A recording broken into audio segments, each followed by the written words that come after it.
कभी सोचा है कि कागज से लगा एक छोटा सा कट अपने आप ठीक कैसे हो जाता है? या फिर सर्दी जुकाम से हमारा शरीर खुद ब खुद कैसे लड़ लेता है? तो चलिए आज हमारे शरीर के अंदर मौजूद इसी अनदेखी सेना की दुनिया को समझते हैं। असल में ये कोई जादू नहीं है, ये तो हमारे खून में मौजूद उन अनगिनत छोटे छोटे नायकों का कमाल है जो हर पल 24 घंटे हमारी हिफाजत में लगे रहते हैं। हमारे शरीर के अंदर ना दो बहुत ही खास टीमें हमेशा तैयार रहती हैं।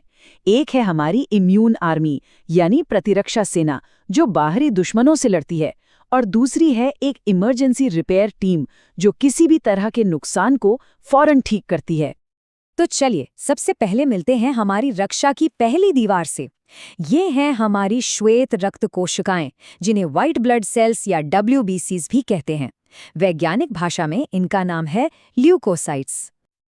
अब देखिए, लाल रक्त कोशिकाएं तो बस ऑक्सीजन पहुंचाने वाले एक डिलीवरी एजेंट की तरह हैं, लेकिन श्वेत रक्त कोशिकाएं ये हैं हमारे शरीर के असली सैनिक। इनके पास एक तरह का दिमाग यानी केंद्रक होता है और इनका कोई फिक्स आकार भी नहीं होता।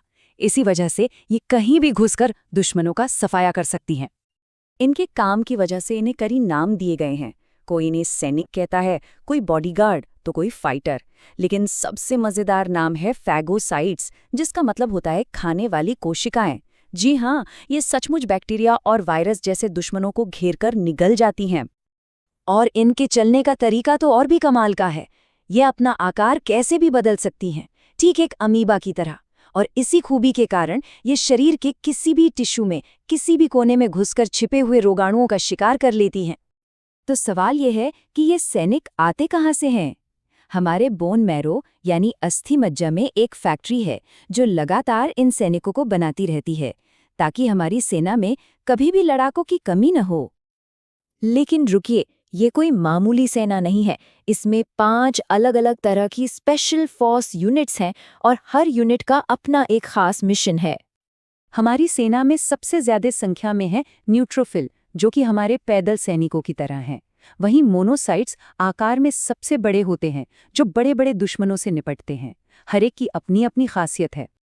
इस चार्ट को देखिए, हमारी पूरी इम्यून आर्मी का लगभग 60% हिस्सा सिर्फ न्यूट्रोफिल्स से बना है। ये हमारे सबसे भरोसेमंद सैनिक हैं जो सबसे ज्यादा संख्या में मोर्चे पर तैनात रहते हैं। लेकिन जानते हैं, इस सेना में अनुशासन और संतुलन बहुत जरूरी है। जब इन सैनिक कोशिकाओं का उत्पादन बेकाबू हो जाता है तो यही चीज ल्यूकीमिया यानी ब्लड कैंसर जैसी एक गंभीर बीमारी बन जाती है। चलिए अब बात करते हैं हमारी दूसरी टीम की। ये वो टीम है जो लड़ाई के बाद हुए नुकसान की भरपाई करती है। मिलिए शरीर की इमरजेंसी रिपेयर टीम से, प्लेटलेट्स। इनका बस एक ही काम है, डैमेज कंट्रोल। जैसे ही शरीर में कहीं कट लगता है या कोई चोट आती है, ये फौरन उस जगह पर पहुंच जाते हैं, बिल्कुल किसी फर्स्ट रिस्पॉन्डर टीम की तरह। तो ये प्लेटलेट्स खून को बहने से रोकते कैसे हैं? असल में ये थक्का बनाने की एक बहुत ही दिलचस्प प्रक्रिया है, जिसे हम अपनी त्वचा पर पपड़ी या खुरंट के रूप में देखते हैं। ये प्रक्रिया कुछ कमाल के स्टेप्स में पूरी होती है।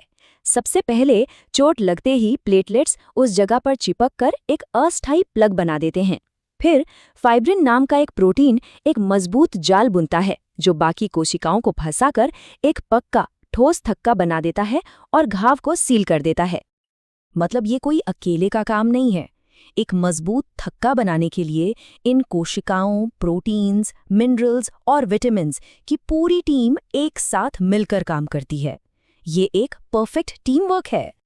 और सबसे हैरान करने वाली बात तो ये है कि ये पूरी की पूरी जटिल व्यवस्था इसी पल हम सबके शरीर के अंदर बिना हमें बताए चुपचाप चल रही है।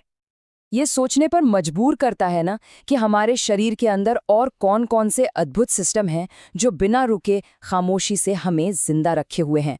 इस जानकारी को हमारे साथ समझने के लिए आपका शुक्रिया।